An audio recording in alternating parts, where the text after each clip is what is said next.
మహానగరంలో 3 కార్పొరేషన్లట. GHMC, GSMC, జీసీఎంసీ ఏర్పాటుకు కసరత్తట. అంటే ఇప్పటిదాకా 150 డివిజన్లు జీహెచ్ఎంసీ పరిధి ఉండే. ఆ 150 డివిజన్లకి ఒక మేయర్ ఉంటుండే.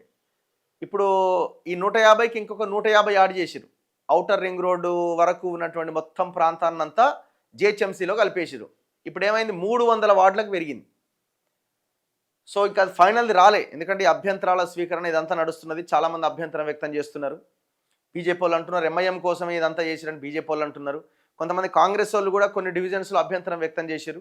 దీనివల్ల ఇక్కడ కాంగ్రెస్ గెలిచే అవకాశం లేదు, మాకు ఇబ్బంది అవుతుంది, మొత్తం ఇక్కడ బీజేపీ ఎంఐఎంకి ఇచ్చినట్టే ఉంటుందని వాళ్ళు ఆరోపణ చేస్తున్నారు. ఇట్లా రకరకాల అభ్యంతరాలు వస్తున్నాయి. దాని తర్వాత ఫైనల్ ఇది ఒకటి వచ్చే అవకాశం ఉంది.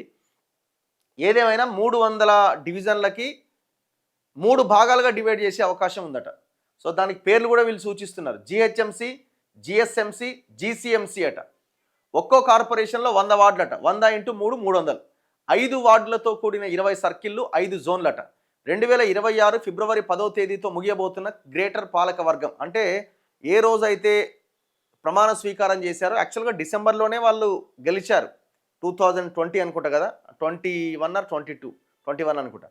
సో ఆ రోజు నుంచి 5 years పీరియడ్ చూసుకుంటే డిసెంబర్లోనే ఎలక్షన్ జరగాలి, కానీ ప్రమాణ స్వీకారం లేట్గా చేయించిండు కేసీఆర్ ఆనాడు. ఫిబ్రవరిలో ప్రమాణ స్వీకారం జరిగింది. సో ఆ రోజు నుంచి ఫిబ్రవరి 10కి 5 years కంప్లీట్ అయింది. పాలకవర్గం గడువు ముగుస్తుంది. ఏప్రిల్ లేదా మే నెల మధ్య 3 కార్పొరేషన్లకు ఎలక్షన్స్ పెట్టే అవకాశం ఉందట. 4వ నగరంగా నిలవబోతున్న ఫ్యూచర్ సిటీ అట. అందుకే 4th సిటీ అన్నడా, అంతే కదా.